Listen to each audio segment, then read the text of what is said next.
On our silver wedding anniversary, my husband gave me divorce papers instead of a gift. 25 years is long enough, he announced in front of all our guests. I want someone young now, and you need to be out of the condo by tomorrow. He seemed to have forgotten that my parents gifted me that condo. His mother, Celeste Price, just smiled silently. I rose, took the microphone, and said something that left him speechless. That night, Naomi Sterling woke up to whispers from behind the bedroom door. Her husband, Darren Price, was on the phone with his mother again, at 3 a.m. His voice sounded strangely excited. Naomi lay still in the dark, catching snippets of the conversation. "We have to do this right," Darren's voice insisted. "She won't suspect a thing." "Of course not, son," his mother replied. Naomi tensed. What were they plotting in secret? And why now, just a few weeks before their milestone anniversary? The hardwood floor creaked as Darren returned to the room. Naomi quickly shut her eyes, pretending to be asleep.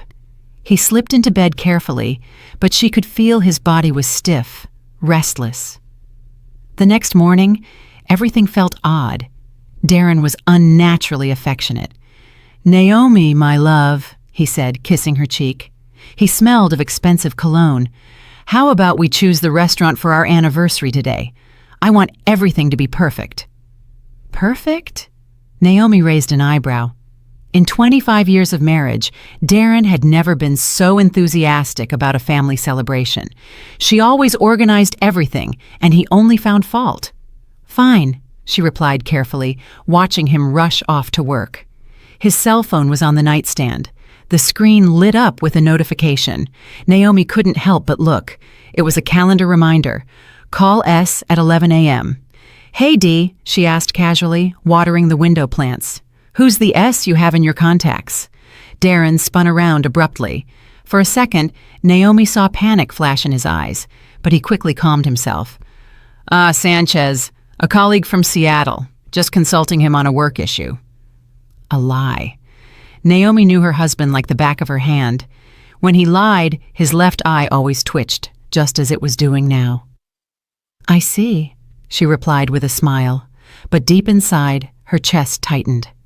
Once he left, Naomi stood by the window, gazing at the gray October sky over Georgetown. 25 years. A quarter century. They met in college. She was a brilliant accounting student. He was an up-and-coming manager. They married for love, dreaming of children and a big family. But children never came. Doctors found nothing wrong, but the miracle never happened. Darren took it hard, especially when his mother, Celeste, started making passive-aggressive comments about grandchildren. In time, they accepted being childless and focused on the positives, more time for themselves, for travel, and for career advancement. But something vital had shifted between them. A knock on the door pulled her from her thoughts. Standing there was Celeste Price, her mother-in-law, with her usual frigid smile. "Naomi, dear," she said, entering the condo without waiting for an invitation. "How are you? Are you preparing for the party?" Celeste always treated Naomi with exaggerated courtesy, but maintained a great distance. In 25 years of marriage, she never once called Naomi her daughter. "Slowly but surely," Naomi replied, leading her to the living room. "Darren wants to celebrate at a restaurant." "Very good," Celeste responded brightly. "A respectable venue with guests. Doing everything at home just doesn't show how important the date is." She began looking around the living room as if evaluating it. Naomi knew that look. It always made her feel, without a single word being spoken, that Celeste's suburban mansion was larger and better decorated. "By the way, Naomi dear," Celeste said, settling into an armchair, "I've been thinking about the future. Darren is not so young anymore. He's 53. And, well, we don't have grandchildren. Don't you think it would be a good idea to write a will for the grandkids, just in case?" Naomi felt a chill.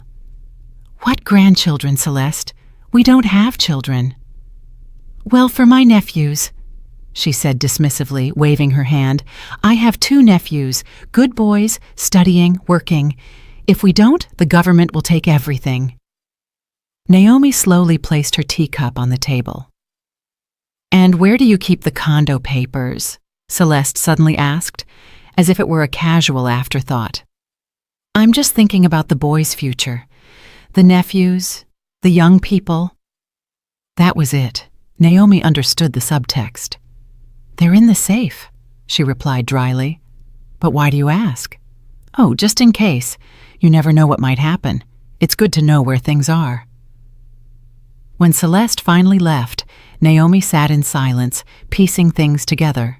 The late-night call, Darren's strange burst of affection, and now Celeste's pointed questions about the house title. Bit by bit, the puzzle was forming, and she did not like the picture. She went to check Darren's computer. He had never changed the password before. He always used a simple key, the date they met. But it didn't work this time. Her heart raced. In 25 years, he had never kept secrets from her. She tried his birthday. Nothing. She tried his mother's. Nope. Then it occurred to her to try their wedding date, but in reverse. It worked. The browser history opened, and what she saw gave her a knot in her stomach. How to divorce when shared assets exist. Spousal rights in property division. Legal advice for separation. He had searched all of this over the past 2 weeks. With trembling fingers, she scrolled page after page. How to keep the condo in a divorce. Legal tricks for dividing assets. Suddenly, her phone rang. It was her friend, Candace. Naomi, you won't believe what I saw. You're Darren. I saw him at a jeweler's in Tyson's Galleria with a young woman. They were looking at rings. She was clinging to him, hugging him like nothing. What did she look like? Naomi interrupted softly. About 30, blonde, very put together, wearing a super expensive coat. Pretty, but she looked superficial. And they were so openly affectionate. Are you okay, Naomi? Yes, Naomi lied. Everything's fine. But nothing was fine. That evening, Darren returned with a bouquet of roses and a box of fancy chocolates. For my one and only true love, he said confidently, kissing her lips. One and only. How ironic, Naomi thought. She looked him straight in the eye. We need to talk seriously about our future. Darren tensed. It was subtle, but she saw it. Talk about what? He asked, turning on the TV, pretending to be absorbed in the programming. Everything's fine, right? The anniversary is in 1 week. All our friends will be there. Let's not spoil the mood with serious topics. We'll talk after the party, okay? After the party. That meant something big was planned for the party itself. Naomi nodded, feigning acceptance, but felt an icy coldness within. After 25 years, she knew her husband well. He was preparing something, calmly and coldly, involving his mother and surely a lawyer. What Darren didn't know was that Naomi had an ace up her sleeve, something that could unravel all his plans. And for now, she wasn't going to tell him a thing. The next day, Naomi woke up with a knot in her stomach, as if a terrible tragedy had struck the day before and she was just learning to live with it. Darren left early without breakfast. I have a meeting, he said. A meeting? Naomi thought bitterly. She knew exactly who that meeting was with. At 11 a.m., the home phone rang. Darren had forgotten his cell phone, leaving it face down in the kitchen. Naomi didn't answer, but the answering machine recorded the message. Dee, it's Mom. I spoke to Mr. Hayes. Everything can be arranged. The important thing is that she doesn't suspect anything until the very last moment. Call me when you're free. Hayes, the supposed Seattle colleague. Now it all made sense. Naomi felt the ground give way beneath her. 25 years. A quarter century beside a man who was now planning his betrayal like office paperwork. She approached Darren's phone. It required a 6-digit code. She tried the date they met. September 1, 1999. Nope. She tried Celeste's birthday. Nothing. Then she remembered the blonde from the jeweler's. Her intuition told her to try March 8, International Women's Day. It worked. The lover's birthday. The texts confirmed everything. Sierra, my love, a little more patience. After the anniversary, everything will be resolved. The condo will be ours. Dee, you said we'd be living together by New Year's. I'm tired of hiding. My love, everything is going according to plan. Mom has already taken care of things. Naomi suspects nothing. Hayes says if we play this right, she'll only get half. I'll keep the condo. Naomi slumped into a chair, her hands shaking. They were planning her life as if she were a piece of secondhand property. Darren, his mother, the lawyer Hayes, the mistress Sierra, all tangled in a trap where she was the prey. And the worst was yet to come. Hey, Mom, are you sure the condo title is in both our names? Maybe we got lucky and it's just mine. Son, I saw the copies when you bought it. Both names are on it. But Hayes says there are ways. The important thing is she signs the waiver, and if she won't sign, she will sign. After what we're going to do to her at the party, she won't have any other option. What did they plan to do to her? Naomi felt anxiety rising in her throat. They were going to humiliate her in front of everyone, accuse her of something.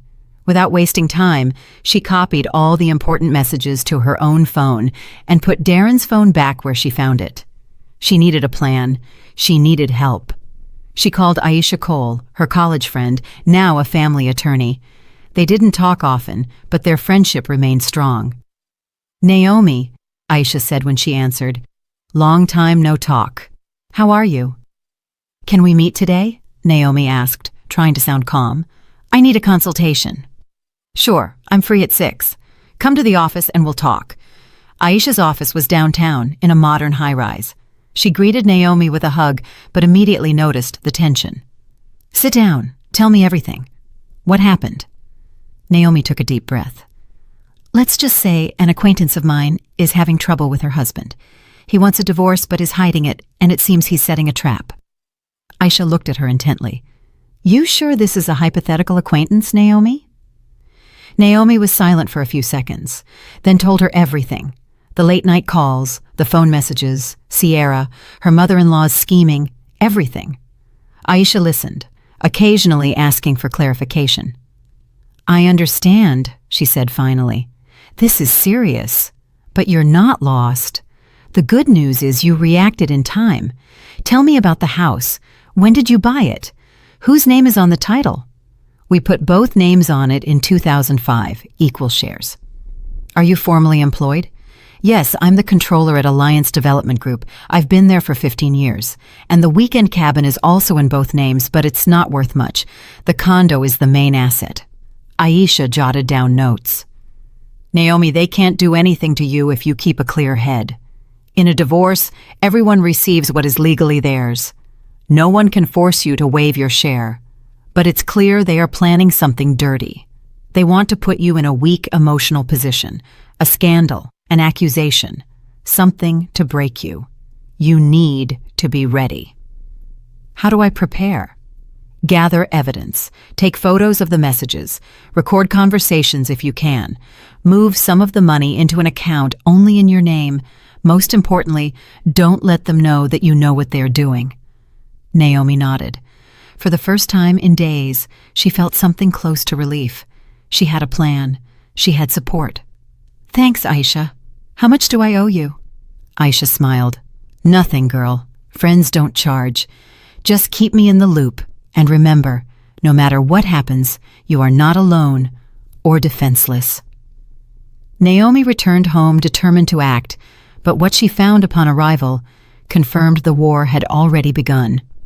Darren was by the entrance, checking himself in the mirror. You look kind of run down today, huh? He blurted out without looking at her directly. Forgive me, but yes, Naomi, you've let yourself go a bit lately. Look, turning 50 isn't the end of the world, but you need to take care of yourself. Go to the gym, see the dermatologist, get something done.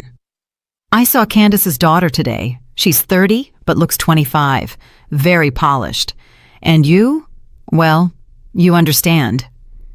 He was comparing her to younger women, setting the stage to justify his betrayal.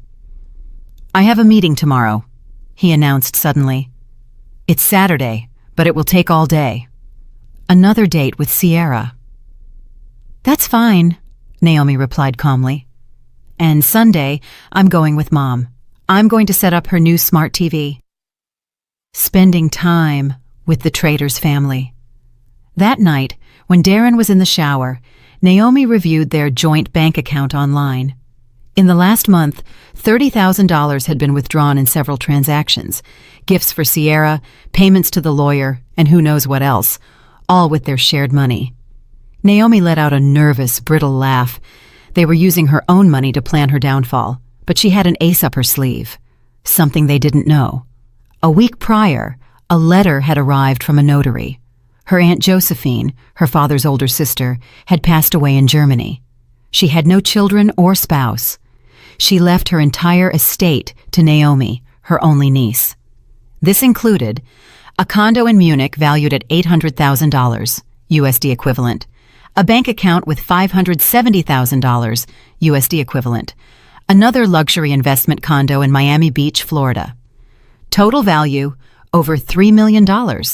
Naomi hadn't told anyone. She wanted to surprise Darren on their anniversary, but now that money and property were her salvation, she opened her laptop and began researching how to register the inheritance, transfer the funds to her personal account, and legally protect herself from the people who saw her as a fool. Darren thought he held all the cards, but the game was just beginning. On Monday, Naomi woke up with a clear plan. First, she visited a notary, but not the one handling her aunt's case. She went to see an old acquaintance, Mr. Perry, the real estate lawyer who had helped them purchase the condo years ago. Naomi Sterling, how many years? And how is Darren Price doing? Mr. Perry, an older gentleman, greeted her with a smile. Mr. Perry, I need your help, she said, entering his office, but it has to be strictly confidential. The lawyer's face grew serious. Sit down. I'm listening. Do you remember our condo on M Street in Georgetown? You did the title work in 2005. Of course. A very good unit in a fine building. Do you recall who purchased it first? I mean, where did the money come from? Mr. Perry frowned, opened an old file, and searched for a moment. Here it is. It was an unusual case. The money came directly from your parents' account, and in the deed of gift, you are listed as the sole recipient. Darren was added 2 months later, as your husband. Naomi felt a surge of warmth in her chest. So, it's formally a premarital asset? Formally, yes. Your parents gifted it to you before Darren's name appeared on the documents. In case of divorce, that can make all the difference. He could only claim something if he proves he invested in major renovations. Naomi smiled faintly. Darren never spent a dime on the condo. She had done everything herself. Could you give me a confirming document? Of course. Come back tomorrow afternoon. It will be ready. Leaving the office, Naomi felt different. After so many days, she finally felt strong, protected. But what awaited her at home left her breathless. A courier delivered a thick envelope from Germany, the final papers for Aunt Josephine's inheritance. Naomi read the lines with the help of a summary.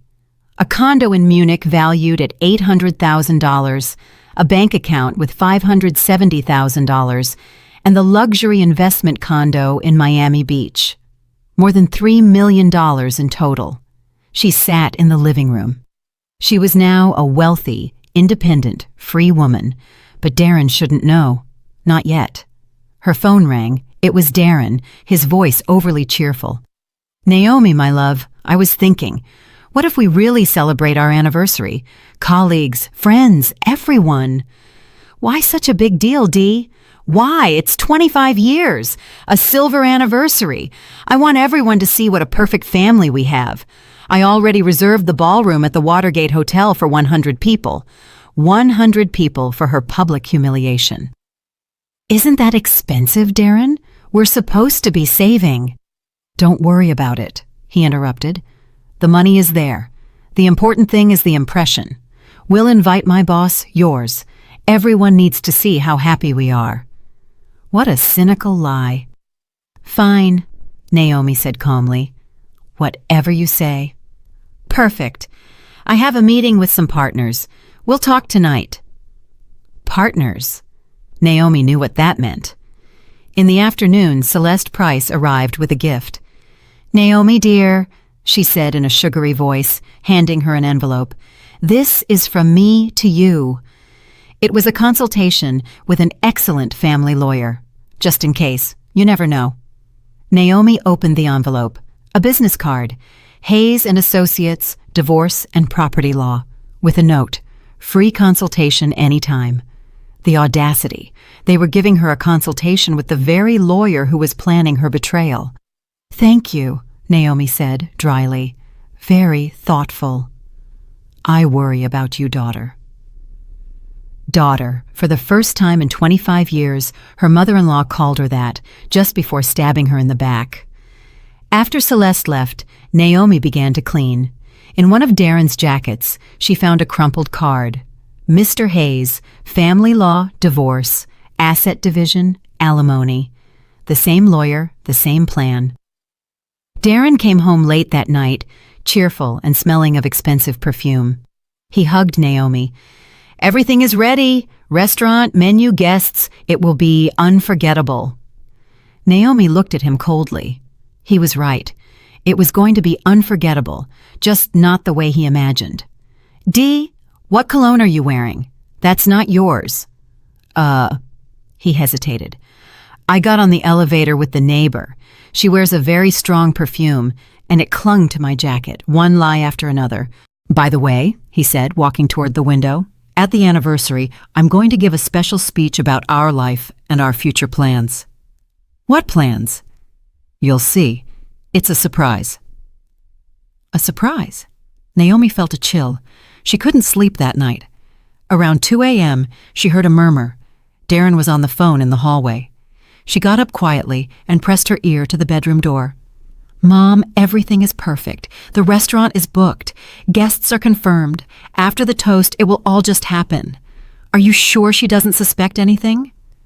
"How would she suspect? She's naive like a child. She's always trusted me, and she still does. And if she doesn't want to sign the papers, she will sign. After what I tell her in front of everyone, she'll have no other option. Everyone will see what she's really like, you know. Dee, don't you think it would be better to do it privately, at home without a scene?" "No, Mom, it has to be in front of everyone. That way, she won't be able to make a scene or demand explanations. She'll go straight home, and Hayes will be waiting for her there with the papers. Quick, clean, and no drama. And Sierra already knows. Of course, she's even coming to the anniversary. I want her to meet my colleagues. I'm going to introduce her as my new assistant." "You're cruel." "It's not cruelty, Mom. It's being practical. 25 years was enough. I deserve to be happy too, even if it's at her expense." Naomi went back to bed but couldn't sleep. So Sierra was going to be at the party too. She was going to witness the humiliation of her rival and then take her place in the home. That's what they thought. In the morning, Naomi went to the bank. She opened a personal account and transferred half of the money from the joint savings. If Darren wanted to continue spending on his mistress, he would do it with his half. Then she went to the lawyer for the document, confirming that the condo was hers from before the marriage. Next, she went to work. "Mr. Boudreau," she said to her boss, entering his office. "Can I speak with you?" "Of course, Naomi Sterling. Is everything all right?" "Everything is fine, for now. I just wanted to warn you that I will soon be entering a difficult personal phase." "Divorce?" he asked, frowning. "Seriously? I thought you two were solid. You even invited me to your anniversary." "That's exactly why I want to warn you. If things go wrong, I hope I can count on your support. My work won't be affected. You are the best controller we've had in 15 years. Whatever happens, your job is safe." That night, while Darren was at another meeting, Naomi took out the inheritance documents. She needed a clear, well-thought-out plan. The Miami Beach condo was empty. Aunt Josephine had rented it out, but the contract had ended a month ago. Naomi could move there after the divorce. With the money in the German bank, she had financial independence for years. And most importantly, the document proving the DC condo was hers from before the marriage. Darren would never see that coming. Tomorrow was the anniversary. He thought he would deliver the final blow, but he was the one about to be blindsided. Naomi put all the papers in the safe and smiled. Thursday morning, she went to the German consulate. She needed to formalize the inheritance to access Aunt Josephine's accounts. The consul, an older gentleman with a neatly trimmed beard, reviewed the documents carefully. "Everything in order, Mrs. Sterling. Your aunt was a very prudent woman. The bank accounts will be unlocked in 1 week. And regarding the Miami Beach condo, ownership passes to your name immediately. Here are the papers. You can dispose of it as you wish." Naomi carefully put the documents in her bag. She now owned 3 properties, over $1 million in cash, and, most valuable of all, complete freedom. That same day, she opened another account in euros to prepare for the international transfer. The bank advisor, a young woman, looked at the numbers in the papers with wide eyes. "Wow, you did very well with the inheritance, didn't you?" "Yes," Naomi smiled. "My aunt was an incredible woman." Leaving the bank, she felt a weight lift from her. For the first time in years, she felt truly free and independent. She no longer cared what Darren planned. That was no longer her problem. But the surprise waiting for her outside the Watergate Hotel was a sharp blow. She had gone to check on the anniversary party arrangements, and right by the entrance, a young blonde woman in an expensive coat was talking on the phone. "Dee, my love, it's incredible," Sierra was saying in a sickly sweet voice. "The ballroom is huge, the decor is divine. You promised we'd live in a huge condo soon, and I can already imagine hosting parties there." It was Sierra, her husband's mistress. She was only a few feet away, talking excitedly about the life she would have with him. Naomi stood still, watching her. There was no doubt she was pretty. About 30, great figure, well-kept hair, perfect nails. But her eyes were empty, cold, and calculating. "Of course, I understand tomorrow will be difficult," Sierra continued. "But you said after your speech she'd understand everything, and I'll be there as your new assistant. Romantic, right? Publicly humiliating your wife is romantic." Naomi walked closer. "Excuse me, do you know where the manager is?" Sierra turned, looked Naomi up and down with disdain. "No idea," she replied coldly. "I don't work here." She returned to her phone. "Dee, there's some lady asking me questions here. Okay, see you tonight. I love you." Some lady? Naomi smiled to herself. Tomorrow, this lady would deliver a big surprise. The restaurant manager, a kindly, plump woman, received Naomi with a smile. "You're here about tomorrow's anniversary? Mr. Price already paid for everything. Ballroom for 100 people, banquet, live music." "And how much did all that cost?" $45,000. Your husband requested the best of the best. $45,000 to humiliate her in public. Naomi nodded. "I see. Can I see the ballroom?" Yes, the room was luxurious. High ceilings, crystal chandeliers, immaculate white tablecloths, enormous mirrors on the walls. All the guests would have a perfect view of the spectacle. "Where will the microphone for the toasts be?" Naomi asked. "Right here in the center," the manager said. "Mr. Price insisted that everyone hear him." Of course, so no one misses the humiliation. At home, Darren was waiting, nervous, pacing with the paper in his hand. "Ah, Naomi," he said, quickly putting the paper away. "Where were you?" "At the restaurant, checking everything. What did you think of it?" "Impressive. $45,000 for one night. Seriously, Dee, don't you think that's too much? We have other plans, right?" "Don't worry about it," he scoffed. "The money is there. The important thing is to make a good impression. On the guests or on the mistress?" That night, Celeste Price arrived, completely excited. "Dee, son, are you ready? Did you rehearse your speech?" "Of course, Mom. Everything will be perfect. Don't worry." She patted his shoulder. "Your speech will be a success. Everyone will see that you made the right decision." The right decision. Naomi watched them from the kitchen, the rage building inside. "Mom, what if she makes a scene?" Darren asked. "She won't," Celeste replied confidently. "With so many people, she'll hold it together. She's an educated woman. They'll settle things at home. And Hayes, is he ready?" "Yes, the papers are done. All she needs to do is sign. After your speech, she'll have no choice."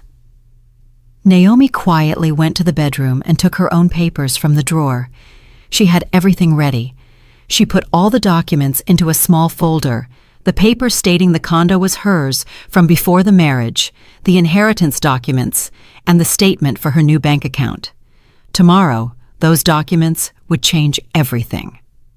Later that night, when Celeste had left, Darren locked himself in his study.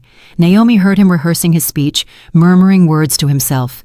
She approached the door and listened intently. Dear friends, today is a special day. 25 years ago, I made a decision that seemed right.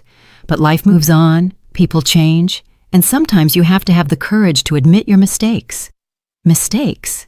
25 years of marriage was his mistake. I thank Naomi for these years, but honesty demands I speak the truth. We are different people with different values, with different plans for the future, and I have made a decision. The rest was muffled, but the meaning was clear. Naomi returned to the bedroom. She had no desire to sleep. In the morning, Darren woke up in a good mood. Naomi, he said, adjusting his tie knot in front of the mirror, today is a great day. Yes, our anniversary. Not just that, he said, smiling strangely. Tomorrow, your life is going to change, and so is mine, completely. Completely? You'll see. You're going to be surprised. Surprised. Dee, can I ask you a question? Sure. What is it? Did you ever really love me? Truly? He froze, tie in hand. What a weird question. Why are you asking that on such an important day? Just curious. Of course I loved you, he said without looking at her. And I still love you in my own way. In his own way, like someone who cares for an old piece of furniture that has served its purpose. I understand, Naomi said quietly. Throughout the day, Darren was frantic, calling the restaurant, checking the guest list, giving orders. By the evening, he was visibly anxious.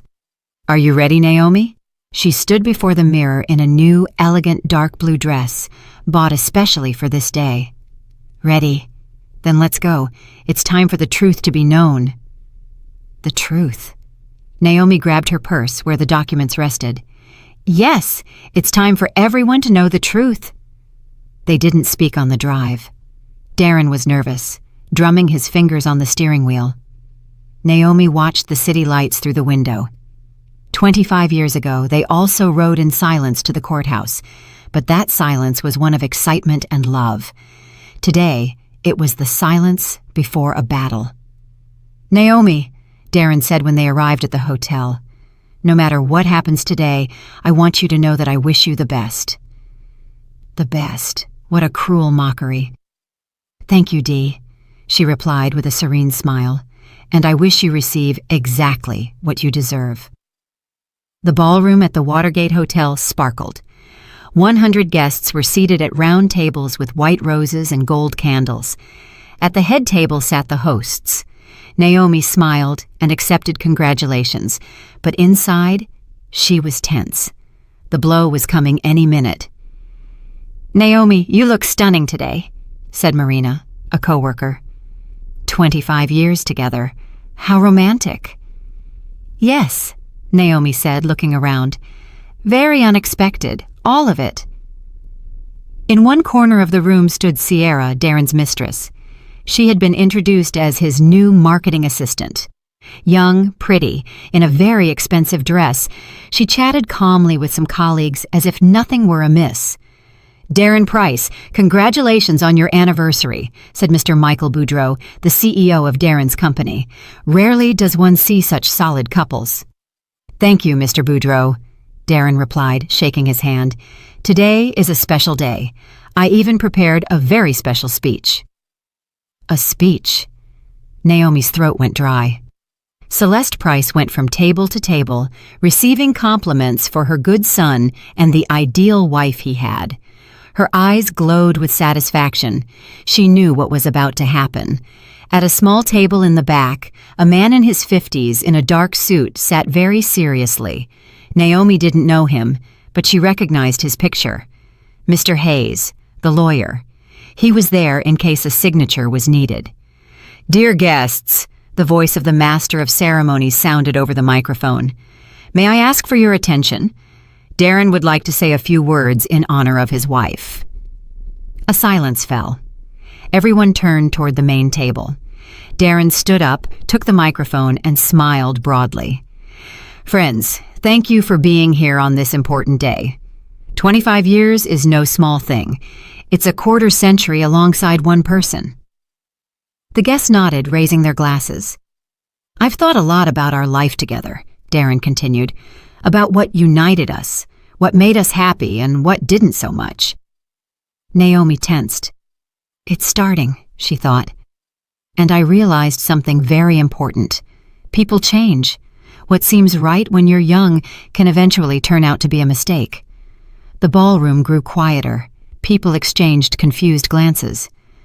25 years ago, I chose the woman who would be my life partner, guided by youthful emotions, but life taught me to see things more clearly. "Darren," Naomi murmured, "what are you talking about?" "The truth, dear. It's time to stop lying to ourselves." He turned to the guests, his voice harder, firmer. "Dear friends, I want to be honest with you and with myself. For 25 years, I endured a life with a woman who is not right for me. A gray, boring woman who doesn't know how to be the partner of a successful man." The ballroom erupted in surprised murmurs. "Darren, are you crazy?" someone yelled. "Quite the opposite," he said calmly. "I'm finally thinking clearly. Naomi needs to understand this. Our marriage is over. I'm filing for divorce." The room was stunned. Some gasped, others held their hands to their chests. His mother, Celeste, smiled triumphantly. "Furthermore," Darren continued, feeling emboldened, "I want a fair division of assets. Naomi must leave the condo. It's time for a new life, new relationships." He looked pointedly at Sierra, the blonde, who stood in the back, barely concealing a victorious smirk. "Is this a joke?" a woman asked, bewildered. "Are you in your right mind, Darren?" his boss demanded. "More than ever," he replied coldly. "I have the right to be happy, and I'm going to exercise it. Naomi will receive what the law dictates, and we will separate on good terms." "And that young girl is your new conquest?" one of Naomi's friends shouted, pointing at Sierra. "Sierra is a wonderful woman. She understands what I need," Darren said openly, "unlike other people." That was enough. Naomi slowly rose and gently took the microphone from her stunned husband. "Thank you, Darren," she said in a quiet, almost sweet voice. "Very honest." The room fell silent. Everyone expected tears, drama, for her to run out. "You know, dear friends," Naomi continued, "Darren is right about one thing. Enough of the lies, and I want to speak the truth, too." Darren frowned. This was not in his script. "The truth is, I knew about this whole charade for 3 weeks. I knew about Sierra, about the lawyer Hayes who's right over there in the corner, and about your plans to make me waive my rights to the condo." Mr. Hayes turned pale and tried to slip out unnoticed, but annoyed guests blocked his path. "Naomi, what are you talking about?" Darren tried to interrupt. "That your plan fell apart, darling. You see," she said, pulling a folder from her purse, "you made a tiny mistake. Our condo is not a shared asset. It was a gift from my parents, in my name, before the marriage. I have the document from the real estate lawyer." Darren took a step back. "That can't be!" "And what's more," Naomi continued, 3 weeks ago I received an inheritance from my Aunt Josephine in Germany, a condo in Munich, another luxury condo in Miami Beach, and over $1 million in cash." The silence in the room was absolute. "So, Dee, what property division are you talking about?" "You'll get half of the cabin and half of your car. Everything else is mine." Sierra, against the wall, turned paper white. "And now, the fun part," Naomi said with a smile. "Do you know how much your successful man spent on this little play to publicly humiliate his wife? $45,000 of our joint savings." The guests began to murmur in outrage. "But I'm not spiteful," Naomi continued. "Darren, you are free. Take your wonderful woman, as you called her, and live wherever you like, just not in my condo. Wait, Darren whispered. We can talk about this. There's nothing to talk about.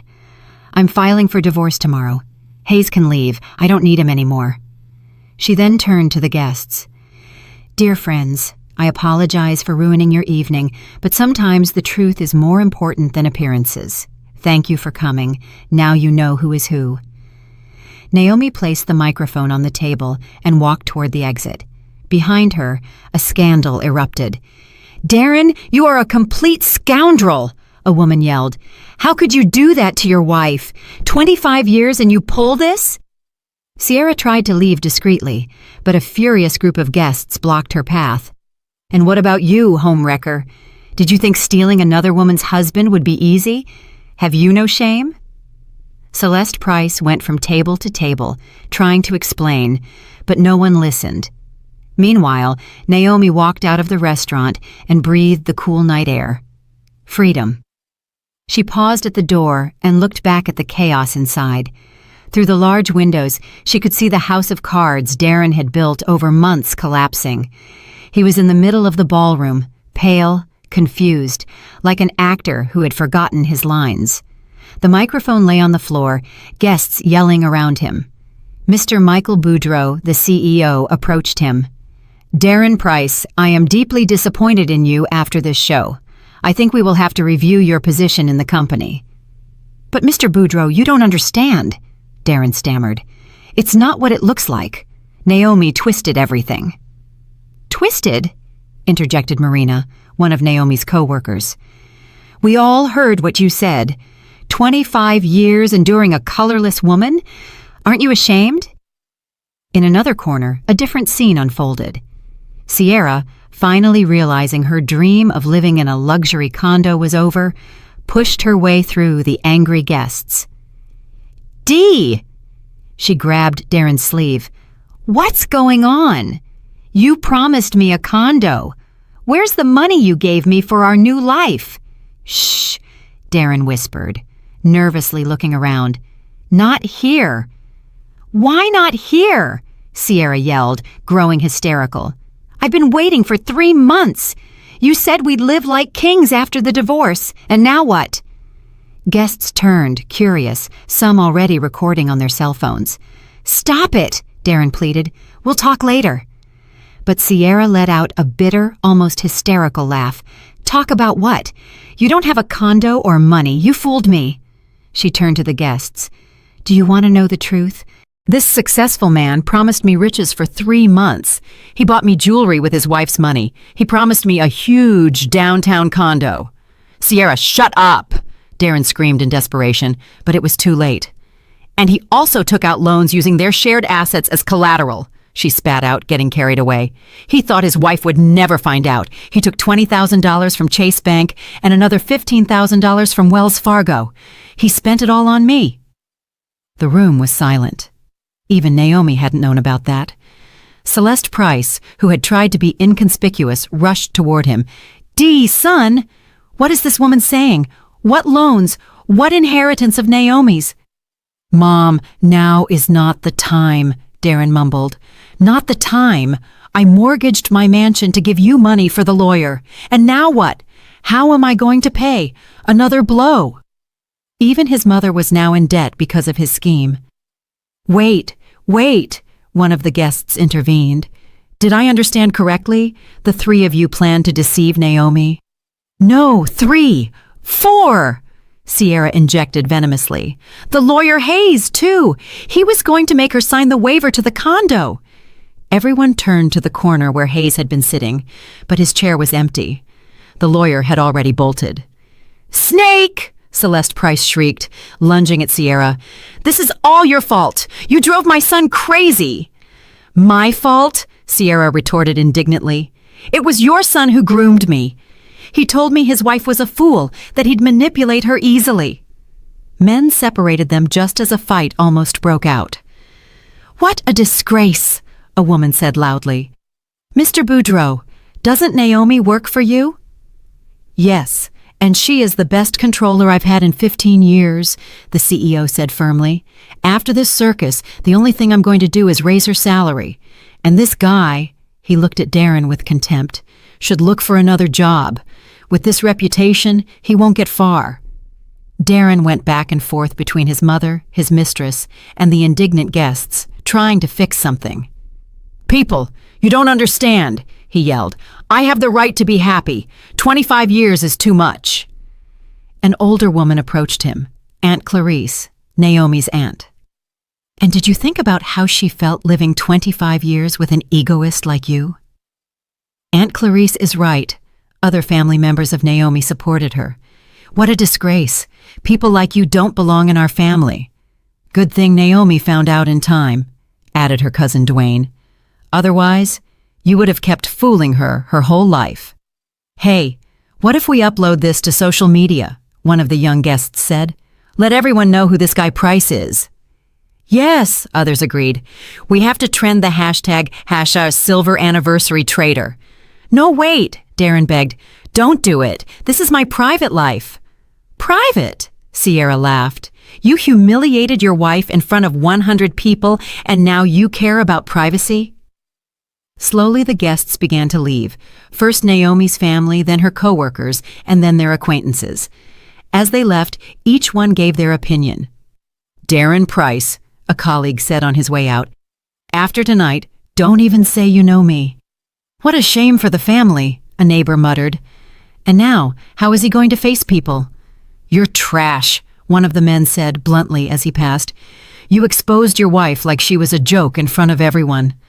Half an hour later, only the protagonists of the drama remained in the ballroom: Darren, Celeste, Sierra, and a few waiters watching curiously. "Now what?" Sierra asked, fixing her disheveled hair. "Do you have any money at all, Dee?" "Where from?" he complained. "I spent it all on the party and your gifts. And the loans? Who's going to pay them?" "I don't know. Maybe I'll sell the car." "The car?" Sierra laughed bitterly. "Are you crazy? That won't even cover the debt.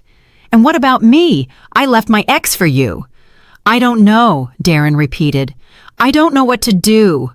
Celeste Price sat with her face in her hands. "And what am I going to tell Hayes? He charges for every consultation, and I even put my house up as collateral." "Mom," Darren said, approaching her, "we'll find a solution." "A solution?" She lifted her face, her eyes red. "In my 70s, I'm left homeless because of your foolishness." Then Sierra stood up, adjusted her purse, and said, "You know what? I'm leaving. You two are utterly useless.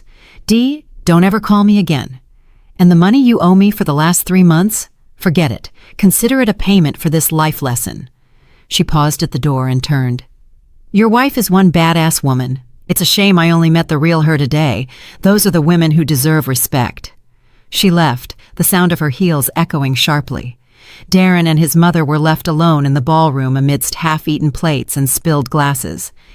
"Dee," Celeste said softly, "what if it's not too late? What if we go see Naomi and ask for forgiveness?" Darren shook his head.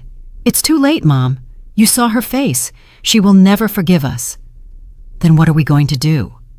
"I don't know," he repeated for the third time. "I swear I don't know."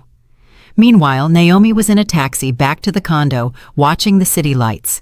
In her purse, she carried the titles to 3 properties and a bank statement showing over $1 million. The driver, an older man, looked at her in the rearview mirror. "Beautiful night, isn't it?" "Yes," Naomi said, smiling. "Very beautiful. You could say it changed my life." "That's good.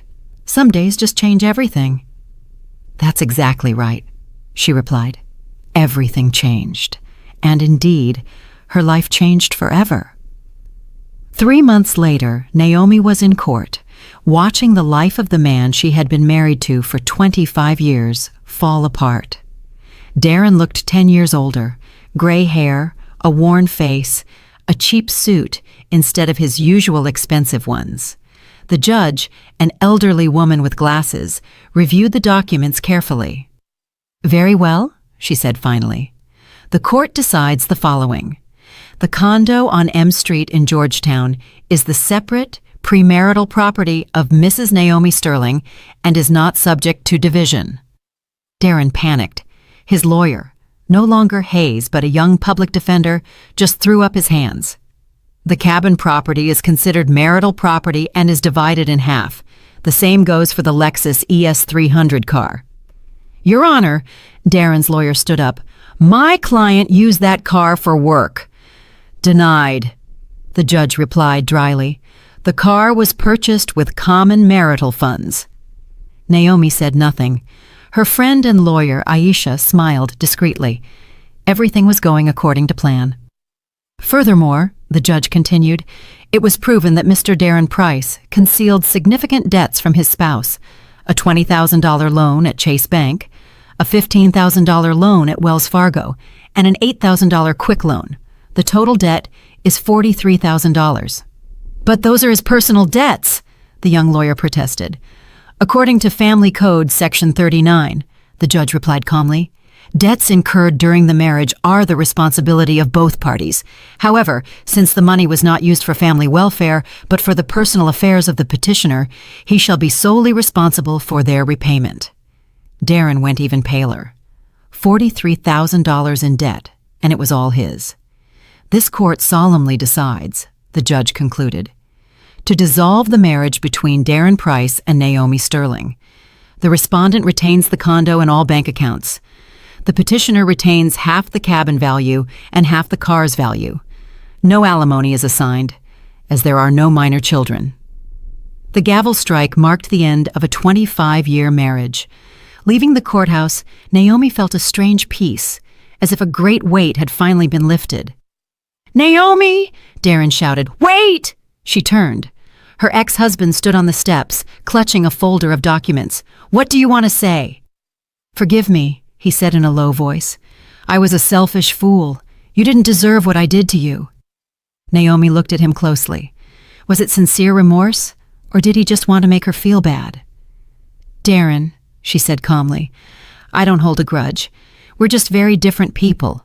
You wanted an easy life at others' expense. I am used to fighting for what is mine. Could we see each other sometimes, as friends? No, Naomi replied, softly, but firmly. I'm sorry, but no. It's better if we each go our own way. She turned and walked toward her car, a new, elegant Audi she had bought with part of the German inheritance. Life continued, and everyone got what they deserved. A month after the divorce, Darren lost his job. The video of the anniversary party went viral on social media, and his company's CEO no longer wanted to deal with the scandal. Darren Price, his boss told him on that last day, I can't have someone on my team who made such a public spectacle. But I'm a good professional. Maybe so, but your reputation is in the gutter. I'm sorry. Finding a job was difficult. Everyone recognized him. The video even had the hashtag Silver Anniversary Trader trending. Nobody wanted to hire a man like that. He ended up working as a taxi driver with his old Toyota Camry, which he had to buy back from Naomi for half its value, $15,000. He now lived with his mother in her small, one-bedroom apartment on the outskirts of the city. Celeste had to sell her downtown mansion to pay the debts and buy something smaller and cheaper. Dee, she would say to him at night, looking at the cracked walls, don't you wish you had listened to me? Never gotten involved with that Sierra? It's too late, Mom, Darren would reply, counting his day's earnings. Too late for regrets. And Sierra? She was more than fine. 2 months after the scandal, she married a 50-year-old entrepreneur who owned a chain of restaurants. He was wealthy, though not very smart. He believed her whole story about a toxic relationship with a married man. The wedding photos Sierra uploaded to social media showed luxurious bouquets and gold jewelry. The caption read, Finally found true love, #happy, #new life. Darren saw those photos and let out a bitter smile. Sierra got what she wanted, a husband with money. But it wasn't him. Naomi lived a completely different life. She moved to her Aunt Josephine's investment condo in Miami Beach. It was a spacious, light-filled condo with a view of the ocean, a true oasis amidst the city's chaos. She didn't want to be an accountant anymore. With the money she inherited, she opened a small publishing house specializing in translations of European literature. It was her lifelong dream. "Naomi Sterling," Mr. Boudreau said when she resigned, "we don't want you to leave. Are you sure you won't reconsider?" "Thank you," she replied with a smile, "but I've found what I'm truly passionate about. I'm dedicating myself to books." "Well, I wish you the best of luck. And you know what? After everything that happened with your ex-husband, many of our female employees look up to you. A woman has to know how to defend herself." One evening, her friend Aisha came to visit. "You look so content," she asked, looking at the cozy living room. "Do you feel avenged?" "You know," Naomi replied thoughtfully, "I don't feel vengeance. I feel relief. That wasn't vengeance. I just defended my rights. The truth always wins, even if it takes time." They drank tea on the balcony, watching the lights of Miami shine. "Do you regret those 25 years?" "No," Naomi said, shaking her head. "Those 25 years taught me something invaluable, to only rely on myself and to value honesty above everything else." Her publishing house employed 5 people, talented young translators. They published beautiful books in small editions for those who appreciate good literature. "Naomi," her editor Anna said one day, "your story is very special. My mom told me she was at that anniversary. She works with your ex-boss. She says there are few women like you." "I don't consider myself a strong woman," Naomi responded. "I just decided not to be a victim." A year later, she received a letter from Darren. "Naomi, I don't know if you'll read this. I just want to say that I understand. You were the best thing that ever happened to me. I lost you because I was foolish and greedy.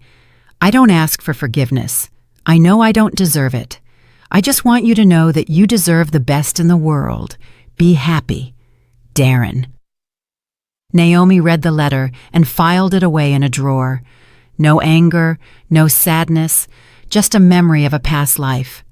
That night, she went out onto the terrace with a cup of coffee. Miami glittered with lights. Music played in the distance, and the air smelled of summer flowers.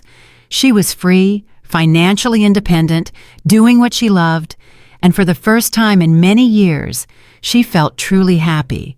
In another part of the city, Darren drove his old Toyota, carrying passengers, thinking about how one can lose everything in a single night.